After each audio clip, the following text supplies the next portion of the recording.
سورة الانشقاق. بسم الله الرحمن الرحيم.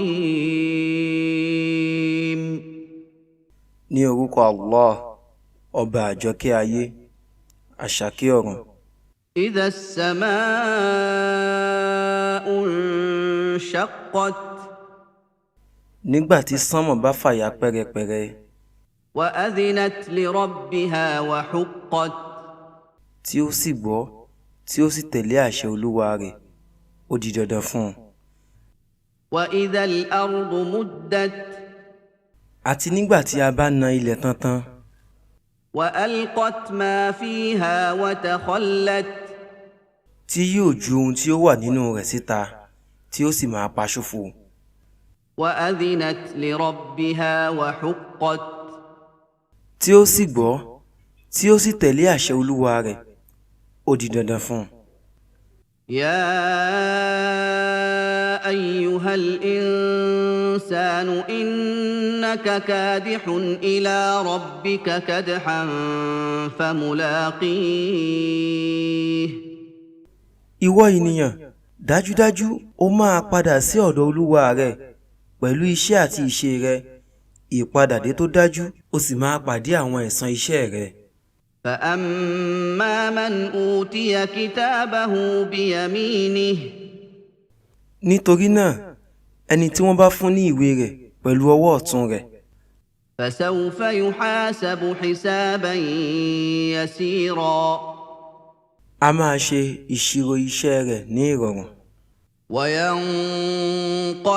إلى أهله مسرورا. A sì padà sí ọ̀dọ̀ àwọn ènìyàn rẹ̀ ní ti ìdùnnú. وأما من أوتي كتابه وراء ظهره.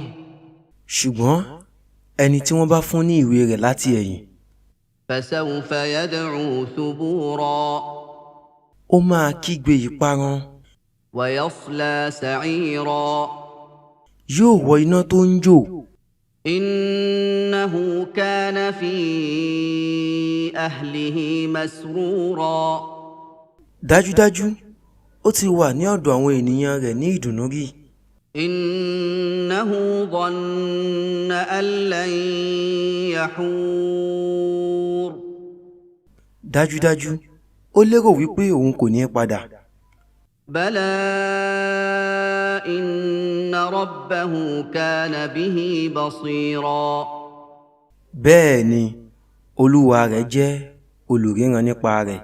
فلا أقسم بالشفق. Nítorí náà, mo búra pẹ̀lú àwòǹpápá tí ó ń yọ nígbà tí oòrùn bá wọ̀. والليل وما وسق. Mo tún fi òru àti ohun tí ó kójọ sínú búra. والقمر إذا اتسق. Mo tún fi òṣùpá nígbà tí ó bá pé búra.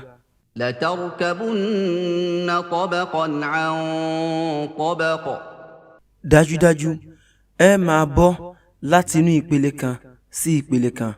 فما لهم لا يؤمنون. Kí ló ṣe wọ́n tí wọn kò fi gbàgbọ́? وإذا قرئ عليهم القرآن لا يسجدون.